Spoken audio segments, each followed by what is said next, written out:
Hey guys, welcome back to the universal science YouTube channel. और Pakistan international airlines का एक विमान टेक ऑफ के कुछ ही मिनटों बाद कहीं गायब हो गया, जिसे ना तो एटीसी इस प्लेन को ट्रैक कर पा रहे थे और ना ही पायलट से कोई कांटेक्ट हो पा रहा था। एटीसी के गाइडेंस के बावजूद ये प्लेन पल भर में ही कहीं गायब हो गया।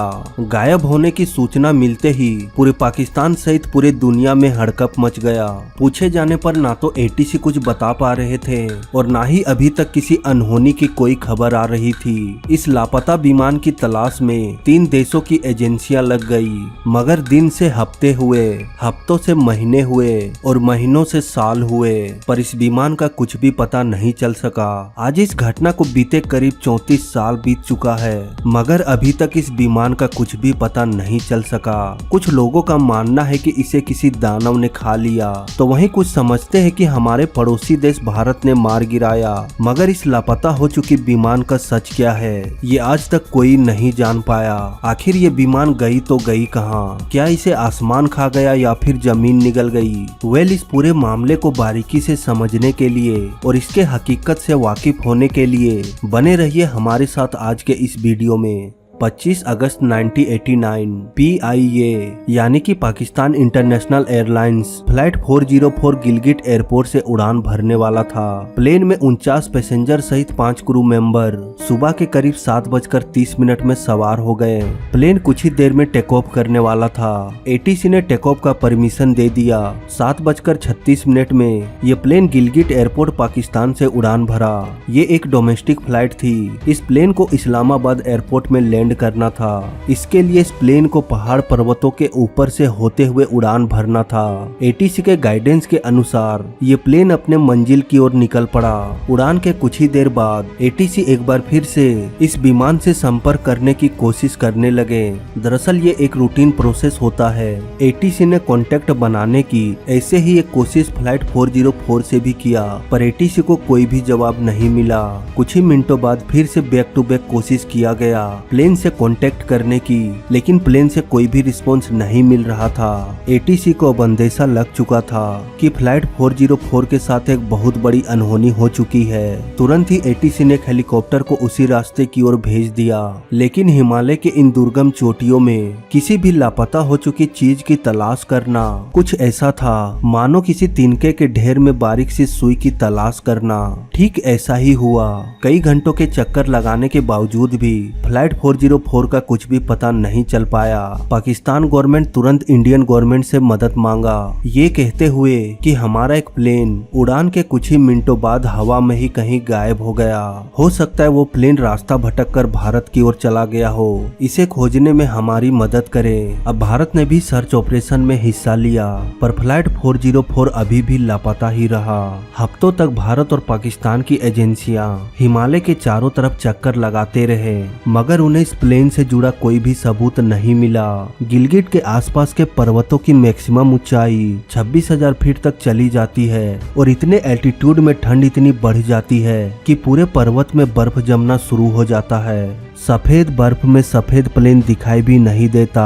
इसलिए पाकिस्तान मिलिट्री ने आसपास रहने वाले ग्रामीणों से मदद मांगा, ये कहते हुए कि एक प्लेन इसी पर्वत की ऊंचाइयों में कहीं लुप्त हो गया है। आप लोग इस प्लेन को खोजने में हमारी मदद करें। मिलिट्री और गांव वाले लगातार कई महीनों तक फ्लाइट 404 को खोजते रहे। ऑलमोस्ट पहाड़ के हर एक एरिया को खोजा गया, पर कहीं भी इस विमान का कुछ भी पता नहीं चल सका। इसी बीच तेजी से ये अफवाह फैलने लगी कि इन पहाड़ों के बीच एक खौफनाक दानव रहता है। इसी दानव ने प्लेन को क्रैश कराकर पूरे प्लेन को निगल लिया। तभी तो इतनी खोजबीन के बावजूद विमान का कुछ भी पता नहीं चल रहा। अब ये अफवाह कहां तक सच था, ये तो बता पाना बेहद ही मुश्किल होगा, पर खोजने के नाकामयाबी के पीछे इसी अफवाह को आगे कर दिया गया ताकि पाकिस्तान मिलिट्री अपनी नाकामयाबी को छिपा सके। हद तो तब हो गई जब पाकिस्तान मिलिट्री महीनों तक खोजबीन करने करने के बावजूद भी फ्लाइट 404 को खोजने में नाकाम हो गई। तब एक बहुत बड़ा गंभीर आरोप भारत पर लगा दिया। उन्होंने कहा कि गलती से ये विमान उड़कर भारत की सीमा में चला गया होगा, जिसके बाद भारतीय सेना फ्लाइट 404 पर अटैक करके मार दिया होगा। खैर, समय गुजरने के साथ सर्च ऑपरेशन को भी बंद कर दिया गया और धीरे धीरे इस घटना के करीब 34 साल गुजर गए, पर इस विमान का कुछ भी पता नहीं चल सका। इस केस का इन्वेस्टिगेशन कभी हुआ नहीं, क्योंकि इस प्लेन का एक भी मलबा नहीं मिला। आज भी यह प्लेन एक मिस्ट्री बना हुआ है कि आखिर PIA फ्लाइट 404 के साथ क्या हुआ। आइए 34 साल बाद आज हम इसके सारे सबूतों को, सारे इवेंट्स को ध्यान में रखते हुए इस मिस्टीरियस प्लेन से पर्दा उठाने की कोशिश करते हैं। इस मिस्टीरियस घटना को बारीकी से समझने के लिए सबसे पहले हमें ये देखना पड़ेगा कि आखिर ये एयरपोर्ट है कहाँ। तो ये है पाकिस्तान का गिलगिट एयरपोर्ट, जो विशाल पर्वतों से घिरा हुआ है। पहाड़ों पर विमान उड़ाना काफी ज्यादा कंफ्यूजन और मुश्किल है, क्योंकि यहाँ फ्लाइंग के दौरान एक फिक्स रूट को ही फॉलो करना होता है। ऐसा नहीं हो सकता कि आप जैसा चाहे वैसा विमान को उड़ा सके।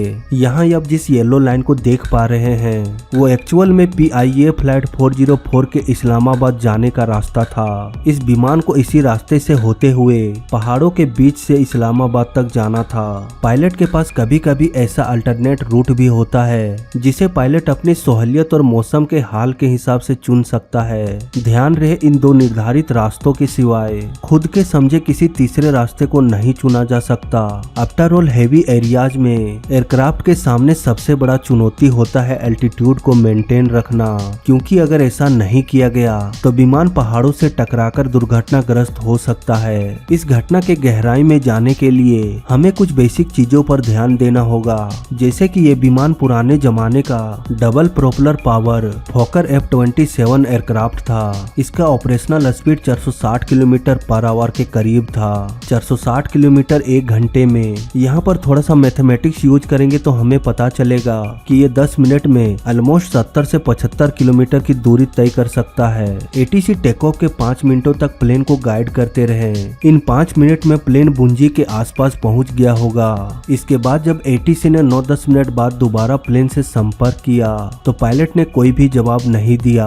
इट मीन्स प्लेन 8 से 10 मिनटों के अंदर ही कहीं क्रैश हो गया होगा। इन 10 मिनटों में ये प्लेन या तो नागा पर्वत के आसपास क्रैश हुआ होगा या फिर चोंगरा हिल के आसपास। ये इस बात पर डिपेंड करता है कि प्लेन किस डायरेक्शन से होकर उड़ान भर रहा था, येलो डायरेक्शन में या फिर ब्लू डायरेक्शन में। यहाँ पर ATC को भी पता नहीं था कि फ्लाइट 404 किस रास्ते से फ्लाई कर रहा है। इससे पहले कि ATC प्लेन के रास्ते के बारे में कुछ पूछ पाता, शायद प्लेन क्रैश हो चुका था। पर आखिर ये कैसे हो सकता है कि ATC को प्लेन के लोकेशन के बारे में उन्हें जानकारी ना हो। ATC तो पल पल की खबर रखते हैं प्लेन के बारे में। एयरपोर्ट में रडार टेक्नोलॉजी लगी होती है, फिर भी ये प्लेन ATC के नजरों से कैसे गायब हो गया।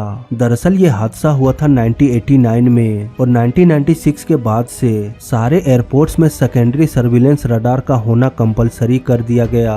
लेकिन उससे पहले पुराने radar system primary surveillance radar का इस्तेमाल किया जाता था। 1989 में गिलगिट एयरपोर्ट में प्राइमरी सर्विलेंस रडार लगा था या नहीं ये तो नहीं पता, मगर ये रडार होता भी तब भी ATC का रडार फेल हो जाता, क्योंकि इस रडार सिस्टम का वर्किंग बिल्कुल ही सिंपल है। यहाँ पर रडार एक सिग्नल भेजता है प्लेन तक और वो सिग्नल प्लेन से टकराकर वापस रडार तक पहुँच जाती है, जिससे ATC को ये पता चल जाता है कि प्लेन कहाँ पर है। लेकिन अगर इन दोनों सिग्नल के बीच एक पर्वत आ जाए तो ये रडार का सिग्नल रास्ते में ही ब्लॉक हो जाएगा और रडार का सिग्नल प्लेन तक नहीं पहुंच पाएगा, जिससे एयरपोर्ट में लगा प्राइमरी सर्विलेंस रडार को ये पता ही नहीं चल पाएगा कि आखिर प्लेन का लोकेशन क्या है। यही वजह है कि गिलगिट एयरपोर्ट के ATC को भी ये पता नहीं था कि PIA फ्लाइट 404 किस लोकेशन से, किस रास्ते से फ्लाई कर रहा है। इस प्लेन के साथ आखिर असल में क्या हुआ, ये कहां पर क्रैश हुआ, इसकी बहुत सारी संभावनाएं हो सकती है, जिसमें से सबसे बड़ा संभावना ये हो सकता है कि हो सकता है पायलट अपना रास्ता ही भूल गया होगा। अगर ये प्लेन येलो लाइन या फिर ब्लू लाइन के ऊपर उड़ता तो ये कहीं ना कहीं इन्हीं पहाड़ियों के बीच क्रैश होता और इन दोनों ही रास्तों में दो अलग अलग नदियां बहती है। यही वजह है कि यहाँ पर बहुत सारे छोटे छोटे बस्तियां पाई जाती है। अगर प्लेन आसपास कहीं क्रैश होता तो आसानी से पता चल जाता। अधिक से अधिक 1 या 2 साल लगता इस विमान को खोजने में या फिर उसके मलबे को खोजने में। लेकिन आज 34 साल बाद भी ये प्लेन लापता है। अगर ये प्लेन अपने रास्ते से किसी दूसरे रास्ते में यानी कि चोंगरा पर्वत की ओर चला गया होगा, फिर आगे चलकर वो राइट साइड की ओर मुड़ गया होगा, जहां आगे चलकर रास्ता ही बंद हो जाता है। पायलट्स को लगा होगा कि हम सही डायरेक्शन में जा रहे हैं। अगर रास्ते में बादल या लो विजिबिलिटी हो सकता है वो ठीक से देख नहीं पाए होंगे। 460 किलोमीटर पर आवर के स्पीड से उड़ रहे पायलट को इतना भी समय नहीं मिला होगा कि वो एटीसी को कुछ बता पाए। अगर प्लेन में कुछ टेक्निकल प्रॉब्लम होता तो पायलट पहले ही एटीसी को बता सकते थे। प्लेन के साथ जो कुछ भी हुआ अचानक से हुआ, शायद कुछ भी बोलने का मौका नहीं मिला हो। ऐसा तभी हो सकता है जब ये प्लेन अचानक से किसी हिल से टकरा गया हो। बर्फीले पहाड़ों में तेज कोलिजन होती है तो ढेर सारा बर्फ खिसकने लगता है। फ्लाइट 404 के कोलिजन के बाद भी बर्फ खिसक कर नीचे आया होगा और हो सकता है ये छोटा सा प्लेन इसी बर्फ के चादर में दफन हो गया हो। शायद इसीलिए PIA फ्लाइट 404 आज भी लापता है। तो आज के लिए बस इतना ही। मैं मिलता हूँ किसी और इन्फॉर्मेशन वीडियो में। तब तक के लिए जय हिंद, वंदे मातरम।